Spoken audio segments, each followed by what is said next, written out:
Right now, I have 20 plus strangers across the world building my business, and I've never met any of them in real life. If that sounds crazy to you, stick around, because building trust and delegating smartly is the only way to grow, scale, and sleep peacefully at night. Let's get into it. Hey, welcome back to the channel. If you're an entrepreneur, a growing business owner, or even a freelancer of a service-based business and you're trying to grow and scale without burning out, today's video might be for you. I'm going to show you how I have built a trustworthy team and how I delegate without micromanaging or feeling the need to, and how you can build a system where things get done even when you're not there or you're not watching. Let's talk about it more. First things first, why is trust and delegation so important? Reality is, if you want your business to grow, it's all going to depend on you as a business owner. So you need what we call headspace. That only comes when you're not doing everything. The more things that are out of your mind, the more space your mind has to begin to expand its ideas and execute ideas that would innovate and help the business to grow.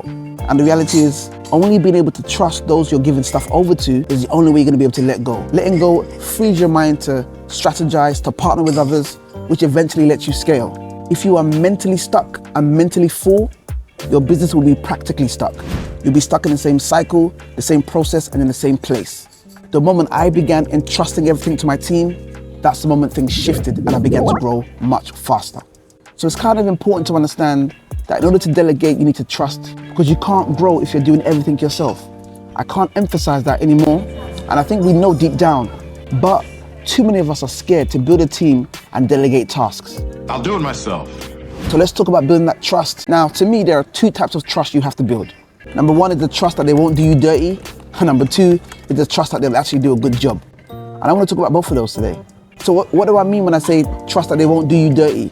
In all honesty, especially when you're working with people internationally, people are scared they're gonna get scammed, someone's gonna steal their information, they're gonna delete their whole business. Like, people are scared of the craziest things, and with good reason. You don't know who's out there. Honestly, there are some crazy people out there. So again, being able to trust that you're secure and you're safe with the people you're working with is the first level of trust you obviously have to build. So part of building that trust is knowing you don't have to trust fully. So the first tip is, don't try to build full trust. Give controlled trust. In our business, nobody has access to the money but me. I don't give people my passwords to Stripe or passwords to bank accounts or anything like that. At most, we have a select few team members who have access to cards with money inside pots on our Monzo account that they can utilize when they need to for subscriptions, for ad spend, but it's a limited amount of money. So even if they go crazy, they can't go too crazy. And the people that I've given the opportunity to are people I have known and worked with for a long time. So those are people I can trust. But generally, one of the first things you need to understand is trust within what you can control. The second point is keep your team accountable. Make sure you can find them. Make sure you know where they are, who they are, and how to reach them. Make sure you get IDs, passports, addresses that you can verify as well. Use platforms that verify people. And as much as possible, try not to come off those platforms unless you absolutely have to.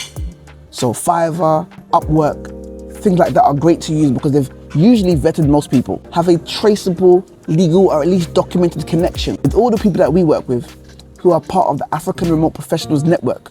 We ensure we have a way to find them. Again, our team is based in Africa. I have access to Africa. I have people in countries where we have our team working. So if I really need to find anybody, I can, Moving like Liam Neeson in Taken. I have a particular set of skills. I know who you are, I'll find you. What's the quote? I don't remember it. Don't trust people you can't verify or haven't been verified. I would really recommend you trying to verify people yourself as much as possible, because you know what these platforms are like. People can lie, people can find ways around them, so just be careful with that. So again, make sure you know who you're working with. The next thing is, again, control trust, protect your systems. You don't just give people your passwords willy-nilly. Use apps like LastPass, Dashlane to share passwords safely and securely. Don't send things to people's personal emails. Give them company emails. Once they start working for you, give them whatever the name is at yourcompany.com as an email to have access to, and send all your documentation and information to that particular email. So you have a certain level of control over what happens. Lastly, if you give them access to any of your systems, give them role-based permissions. Don't give people access to data they don't need. Don't provide customer details or any details that they don't absolutely need for the role they're doing. This is a way to ensure that you minimize the doing dirty that can be done to you. Once you've done that, you give them an opportunity to build their trust and to show themselves trustworthy in the areas that you give them, And based on how they behave, you can begin to expand the trust you provide to anybody. Last but not least, a way to trust that people won't do you dirty is build loyalty. These are still human beings who, if you create a sense of loyalty between you and them, are less likely to do you dirty. The reality is, if you treat people like they're just disposable people to work for you, they're gonna treat your business like a disposable thing to work for. If you protect them, they're more likely to protect you. But of course, more likely doesn't mean completely likely. So we still have to have our other things in place to make sure things are safe. People often protect what they're invested in. Find a way to connect with them in a way that makes them feel invested in what you're doing. A lot of the time, some of us just want a job done and we don't care about the people doing the job. So why would they care about you? Why would they protect you? You have to be able to give the kind of dedication to them that you're expected for them to give to your business. People don't just work for pay, they work for purpose. And when they really believe in what they're building, they'll protect it. So those are 4 simple ways to build the first type of trust I'm referring to. The trust that they won't do you dirty. Next thing is trust that they'll perform well.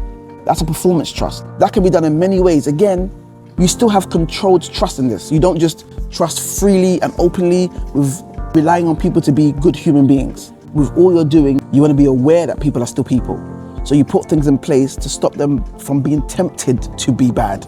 You do what you can to make sure they are forced to do what you need them to do, while working the human angle to ensure that they want to do what you need them to do. So, first point to that is, don't pay in full up front. If you're not sure someone can do the job, don't pay in full up front. Use milestone-based payments, or just pay a deposit at the beginning and pay heavy at the end of the service. This is one great way to ensure people perform well. Second thing is, review their past work. Don't skip over that process. Make sure you checked what they've done in the past. Speak to other people that they've worked with. Ask them for testimonials. Even get references where you can. It's so important for you to see the work that they've done and understand the work that they've done and be able to process that they can actually do the work, rather than just going by a CV that somebody sent you.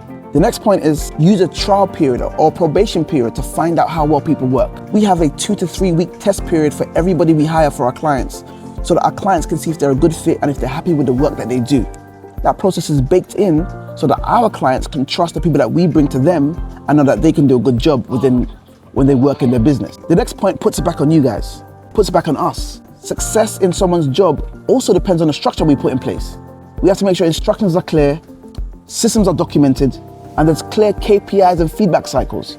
Often, people don't trust people to do a good job, but it's not their fault, it's yours. You don't always blame the people you're working with. Sometimes look at how you're doing the job. I always tell people, if people are struggling to follow your instructions, maybe it's how you're giving the instructions sometimes. It's not always the fact that somebody can't follow. Sometimes we can't give. And last but not least, motivation matters. If you want to see people do good work, encourage them and motivate them along the way. Sometimes it can get boring doing the same thing day in and day out, and human beings, naturally, their morale goes down. Keeping the morale high with the people you're working with is a great way to get the best out of them and to build that trust that they will do a good job. Sometimes we're all about the results, and we're wondering why the people aren't enthusiastic about it. We have a range of ways to kind of do that within our company. Everybody would tell you where we work at Kenblue that we have lots of random impromptu conversations with everybody. We have light discussions, we laugh, we joke, we make sure that the environment is constantly light and positive for everyone to be able to work in an environment that they enjoy working in. The other thing is we use point-based leadership board. We have a few competitions and things in place that people, if they do certain things and work in certain ways, they get points, they get prizes, they get gifts, all designed to get the best out of people and to appreciate them for the extra effort as they go along. Building morale is fuel, and appreciation doesn't always have to be money. Let's get creative with it. See, a good team isn't just hired, it's built with systems, feedback, and a positive culture. So literally, this is part of how I personally manage a team of 20 plus people that I've never met or seen before. My team spans countries and time spans. And like I said, I've never met any of them. But with proper security and performance systems, I can sleep easy at night. It isn't just blind trust. It's designed and it's earned and it's reciprocal. Trust doesn't mean you just let go of the wheel. It means you get in the back seat and fall asleep while your team does the driving. If you want peace of mind and growth at the same time, you need to begin to outsource more. Learn to trust and learn to delegate. The reality is, it's not, can I afford to trust them? It's, how will I grow? Can I really afford not to? Because again, guys, you can't do this all by yourself. It's never worked. Let me know in the comments what's your biggest struggle with delegation. And as usual, don't forget to like, comment, and subscribe. and share this with anyone trying to scale without losing their mind. That's it, marvelous. I think we're done now.